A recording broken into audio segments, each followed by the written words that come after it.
কি একটা জীবন পাইছি। শুধু রান্না করো, খাও, খাওয়াও, বাসন মাজো আর ঘুমাও, আবার ঘুম থেকে উঠে রান্না করো। জীবনটা মনে হয় রান্না করতেই এসেছে, আর ভাল লাগে না।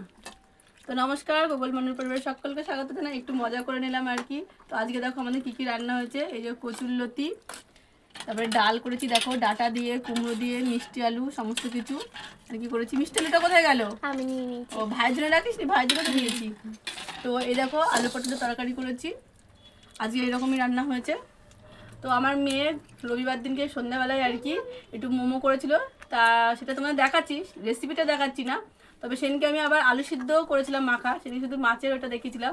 তো আলু সিদ্ধ মাখাটাই দেখাবো। তোমরা হয়তো বলবে আলু সিদ্ধ মাখা আবার দেখানোর কী আছে, কিন্তু এই আলু সিদ্ধ মাখাটা এতটাই সুন্দর হয়েছে তাই তোমাদের দেখাতে আর কি মন চাইলো, তো সেটাই শেয়ার করছি, চলো দেখবে। তো রোববার বিকেলে তো সব জায়গায় হয়তো মোটামুটি ঝড় বৃষ্টি হয়েছে, শিলাবৃষ্টি অনেক জায়গায় পড়েছে, তবে আমাদের এখানে খুবই মেঘ করেছিল আর ঝড় ছিল। আর আমাদের নিম গাছ আর বেল গাছটাকে দেখো কীভাবে আশ্রে আশ্রে পড়ছিল। তো কতগুলো বেল হয়েছে, সেই বেলগুলো কিন্তু পড়েনি, বেলগুলো গাছেই রয়েছে। তো আকাশটা কীরকম লাগছে সেটাই সেই মুহূর্তে আর কি ভিডিওটা করে নিয়েছিলাম।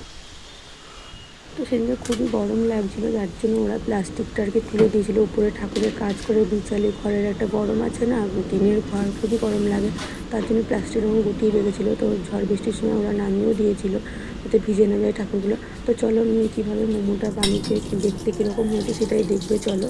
তো খুবই ভালো হয়েছিল। চিকেন মোমো করেছিল, চিকেন ভেজ দিয়ে আর কি।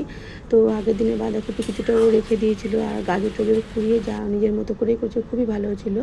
তো যাই হোক, এই দেখো আমি আলু সিদ্ধটা আর ডাল সিদ্ধটা আমি বাটিতে আর ভাতের মধ্যে দিয়ে রেখেছিলাম, কিন্তু তারপরেও একটু রসুন, কাঁচা লঙ্কা, হলুদ, নুন দিয়ে আমি আবারও কড়াইতে কিন্তু আলু সিদ্ধটাকে একটু শুকিয়ে নিয়েছিলাম জল দিয়ে আর কি, আর একটু সিদ্ধ করে।